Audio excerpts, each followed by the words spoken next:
כל השנה לכל בכל יום מובטח לו שהוא בין העולם הבא.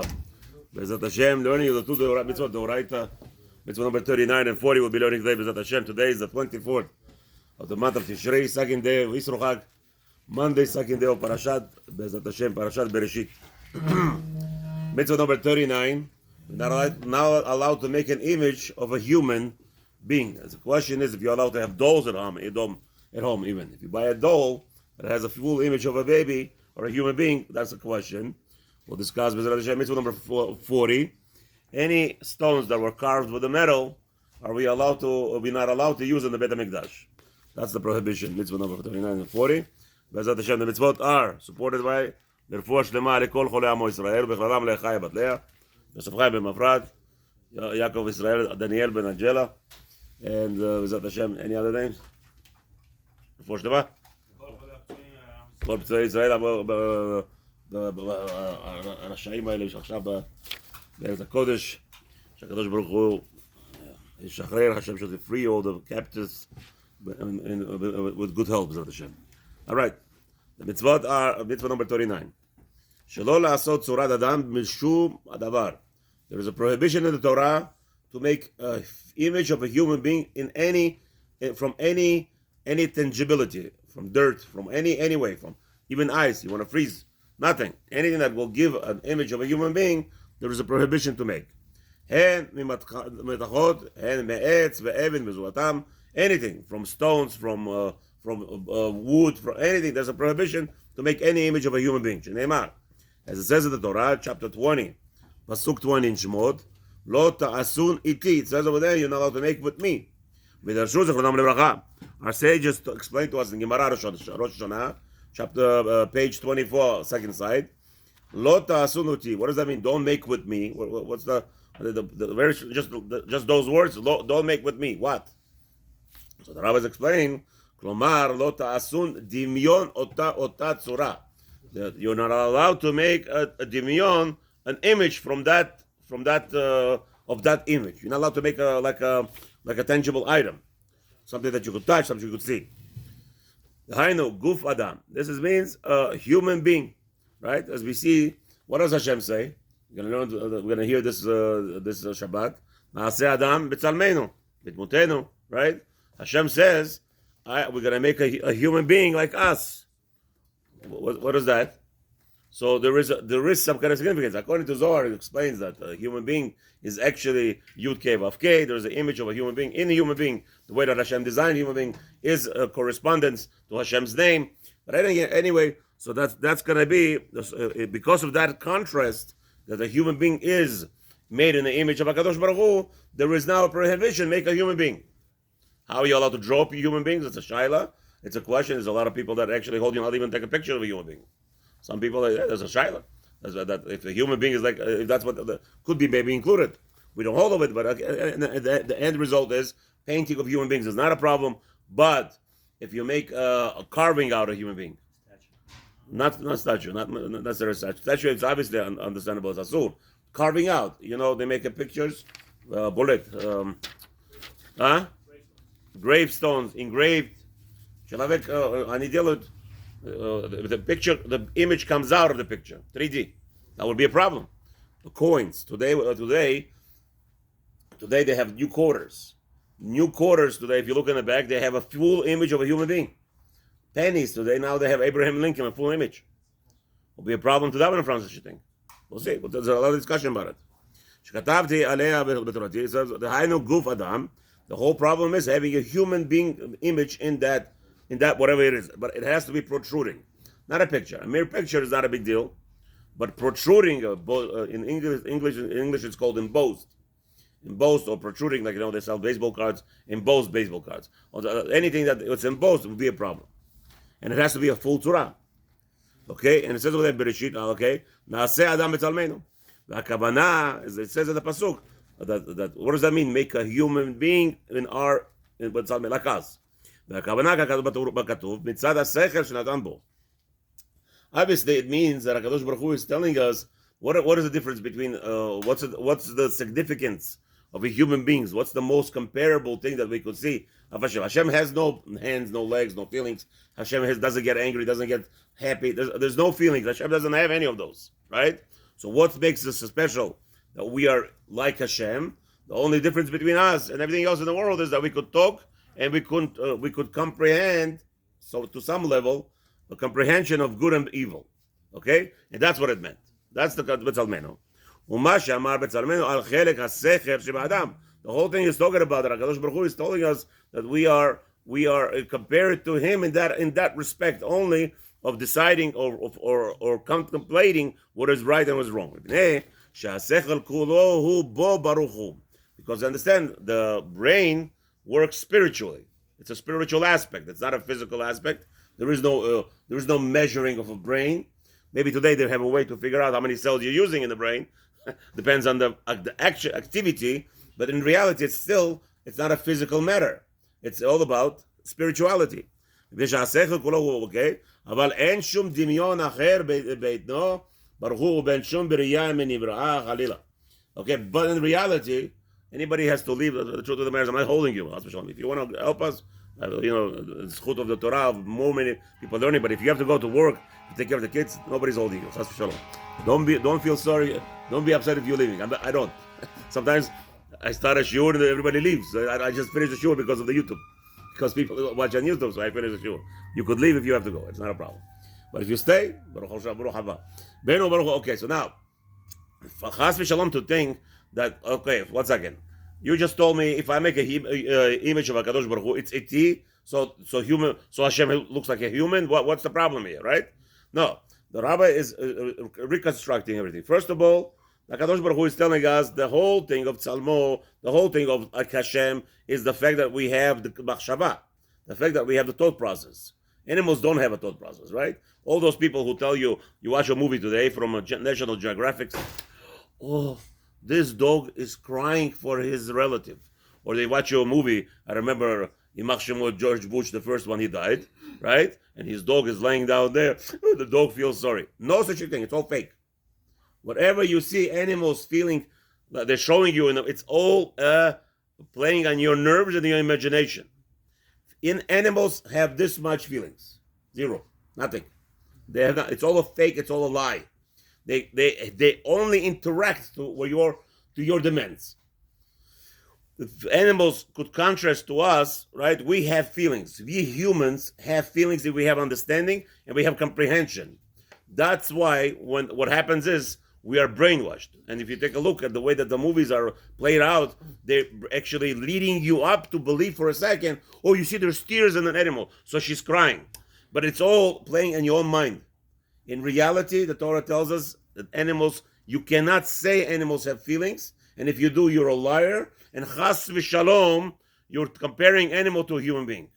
And that's the difference between us and everything else in this world. That we have comprehension of understanding what's good, what's not good. Animals have zero of that. And chas v'shalom, Cruelty to animals. what? Cruelty to animals. No. Again, that's nothing to do with anything.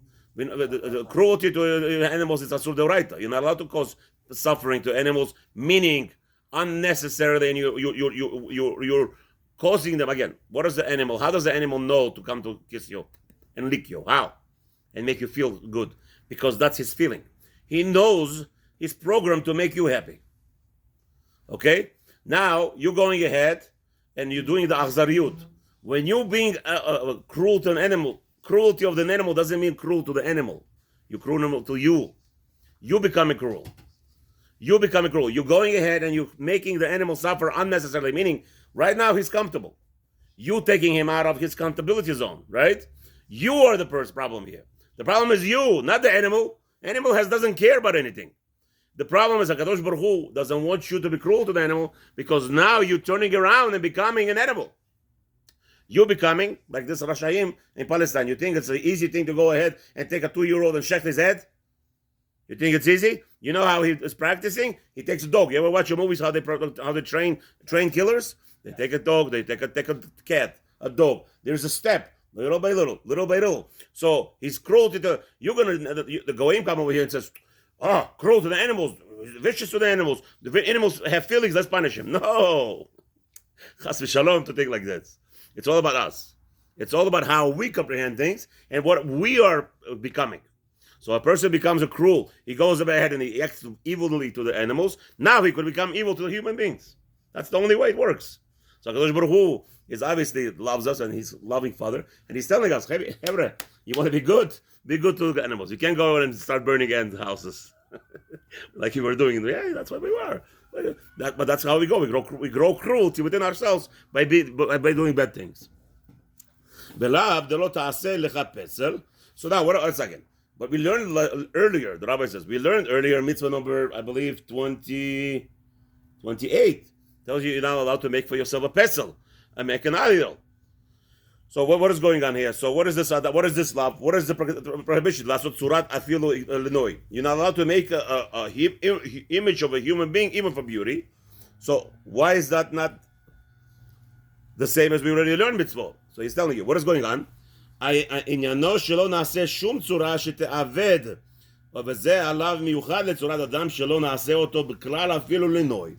Over there, mitzvah number 28, the oraita that tells us it's prohibition to make an image of idol to service, to worship it, to bow down to it. That's going to be asur. But over here, even for beauty, right? People go ahead and they make dolls. Some dolls today, collectors, a big problem. Included over here, we'll see you have people sell dolls, collector item. In America, they have dolls from 200 years ago, close to $1 million, right? So a Jew should know he's prohibited to own this doll. Now, what do you do with the dolls? You have children, right? All you have children at home. What about dolls? If it's an image of a human being, Barbie doll, chas v'shalom, it's a much full image. What do you do? So there is a machloket between the achronim. What are you allowed to do? So many agree, many rabbis will allow it on one condition. Chatam Sofer says, for sure you have to chop off a little tip of the finger. Tip of the finger or ear, take a knife, blade, carve it out a little bit, and that's it, leave it to the child to play. Not a problem. However, some rabbis say, no, you don't even have to do that. Since the children don't pay attention to these dolls much, they throw them around like a little toy, it's not important. So it's not important. That will be allowed. So, however, a God-fearing person should go to Chatam Sofer, who's going to tell you to chop off a little piece.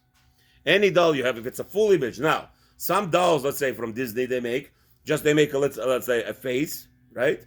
And then in the bottom they have like a dress. So really, in reality, even though it has a hand, it doesn't have the legs. So it's not a full doll anymore.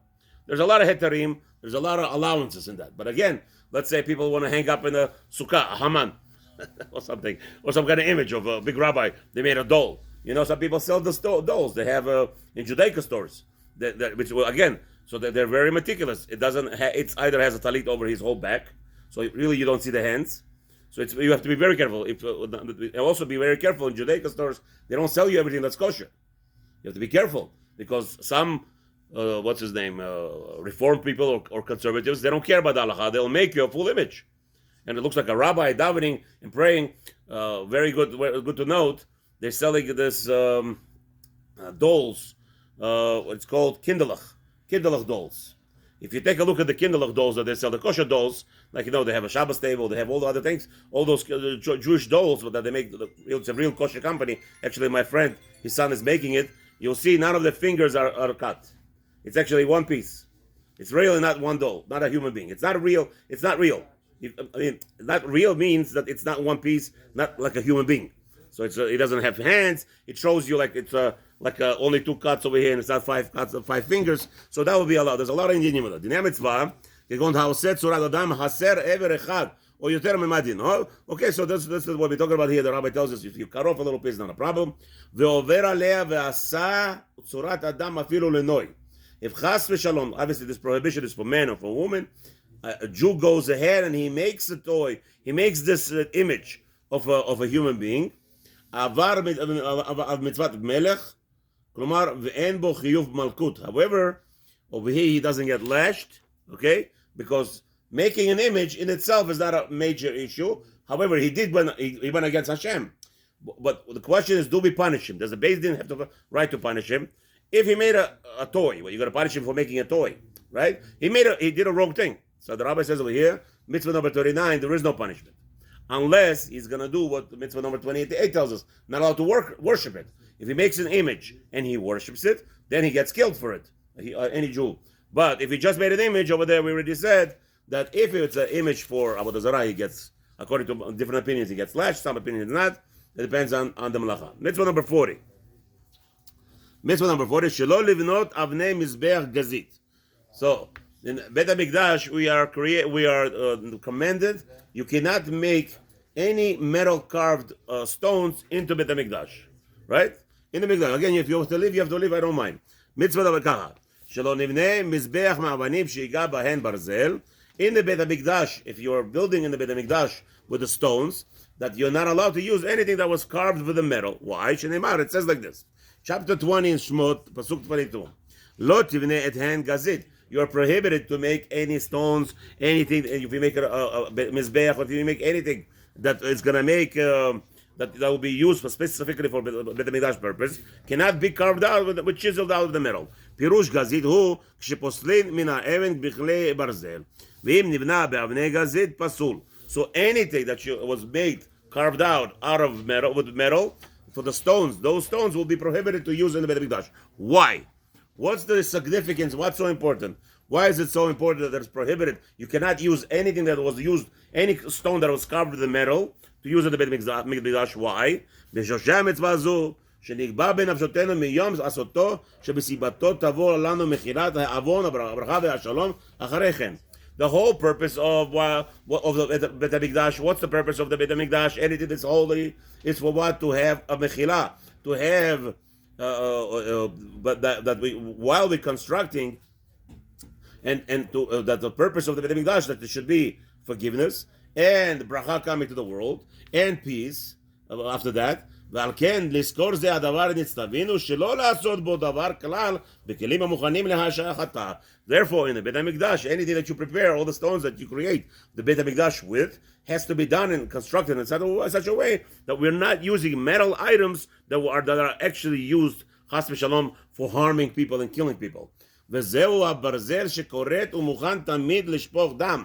The metal aspect, the metal is used for a knife, which is constantly construed to spill blood, and that's not what we want.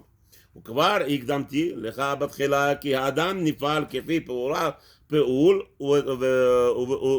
ובתיו, מחשבותיו הולכות לעולם אחרי מעשיו. And we already explained to you that everything in this world, that a human being, the way he transgresses, the man, the way he behaves and his actions are all according go after his deeds, after the way he conducts himself. So therefore, again, ראו לנו לעשות דמיונו הפעולות כפי כוונת הדברים והשכר המקביל לדברים אלא לא ידע ולא יבין. So therefore, the Kadosh Baruch Hu is meticulous to tell you that you have to be very careful that when you're constructing a makom of the Bet HaMikdash, the makom where you're going to be praising HaKadosh Baruch Hu, and you're going to be constantly approaching HaKadosh Baruch Hu and asking him for mechila, zlucha, v'chapara, and to have rachmanut on us. Therefore, it's you don't want to have that idea in your mind that those stones were carved out with metal, and especially, even let's say you didn't do it. Let's say, for instance, a Jew coming to Bet HaMikdash. He comes to the Mikdash, he comes to a little bit of Mikdash, and even today, going to the shul. If the shul is chas v'shalom built a not kosher way, the influence will be an individual that is in that shul automatically. It's automatically, it's construed that we are drawn after a spirituality of the way that things are conducted. So it's very important to daven in the shul where it was built b'kedusha or b'tahora. It was done with the Yirat Shamayim, it was done l'shem Shamayim, and not for any other purposes. So to hear that even though a person did not see how the Mizbeach was built, and it was built with metal, it was carved out with metal and all the things, that will be a problem for him. Why? Because he goes in there, he's trying to appease HaKadosh Baruch Hu, but the spiritual realm, the kedusha of the air, or if it's not kedusha, if it's chash v'shabbat tumah, it will actually have a negative effect of the proposed idea, proposed what's his name, the kavanah of what your intentions are. Why are you coming to the Bet Midrash? Why are you coming to the Bet Midrash? Is to daven to Hashem and to plead with Hashem to have mercy on the nation and the Jewish nation. But if it's not done properly, the makom itself where you're davening, chas v'shalom, will have actually a negative effect. So HaKadosh Baruch Hu commands us that even the Mizbeach, when you build the Bet HaMikdash, should be very careful not to do anything with the metal. So all the other rules, how you fulfill this mitzvah, it's going to be discussed in the rabbi over here. Let's see, where is he talking about it? Sham. Okay. No, doesn't tell us exactly which Gemara to look for it. I'm just looking quickly here. Okay,